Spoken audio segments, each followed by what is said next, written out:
to Morgan Gibbs-White, who's obviously one of the key players in this Nottingham Forest side, arguably an undroppable as well game after game.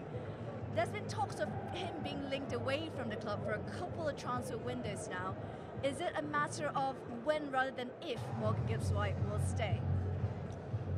Well, my Forest links say he'll stay, but my experience in football of a player of his ability and the way he's performing, and you mentioned always in the team, which is something that sometimes is overlooked when you're signing a player. If he's available to be picked every week, that's worth another £10 million. So for me, if he continues to perform and lead the team like this, it is only a matter of if and when.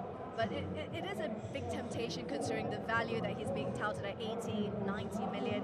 It's the kind of money that you can use to add to your squad depth, seeing that Forest will be in Europe next season. When they do lose him, how difficult is it to replace someone like Morgan Gibbs-White? Is it a replacement that has to come externally, or is it an internal option?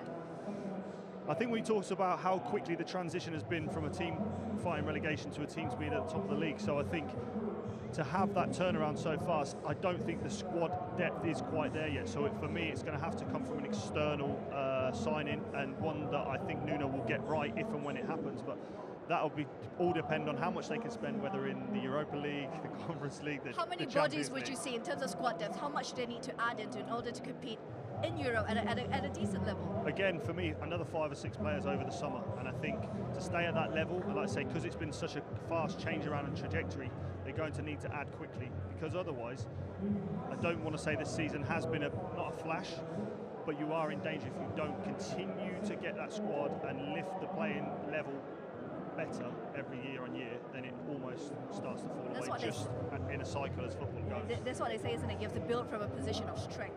Exactly. Right? What positions would you say needs to be addressed? When you talk about those 4 to 5 bodies, which areas would you feel need strengthening in this Forest side? Well, I think immediately you talk about Gibbs-White. If you lose him, you have to then bring in a talisman, and he doesn't just bring goals and assists, he brings a leadership and a drive through that midfield. I think up front? Yeah, 100% you have to look up front, because Chris Wood has been absolutely fantastic this season. He's been the main man, but when they haven't had him, they've looked a little bit of a different side. So I think they need another option up there to play alongside him, to come in for him, to maybe start some games, to maybe take that load away from him. And again, through the middle of the team, I think Anderson's been fantastic. You've got Yates as well, who's the big leader of the team, but hasn't played as much lately. And then again, a centre-back. So I think through the spine of that team, just to add some more leadership, a bit more top-level experience, I think that will give them that stepping stone to continue to fight at this level. If you were to pick the one player that you feel stood out for you this season for Forest, who would it be? Because there's quite a few names there who has really stepped up.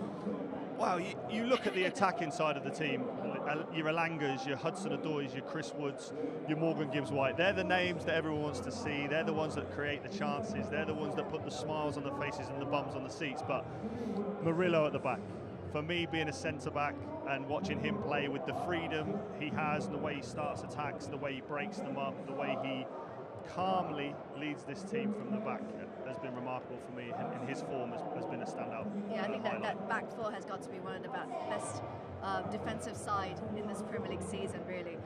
But when you talk about Morgan Gibbs-White, there everyone's talking about him and his links off, mostly linked to City as a bit of a Kevin De Bruyne replacement, because of course, as we know, he will be leaving Manchester City, and seeing as City are sort of dropping off from their interest in Florian Wirtz, seems to be heading that way. Again, these are just rumours and reports at the moment. But is he ready to play in a City side? Because playing in a Forest side, as we know, is very different than playing for Manchester City. And again, it comes with different pressures.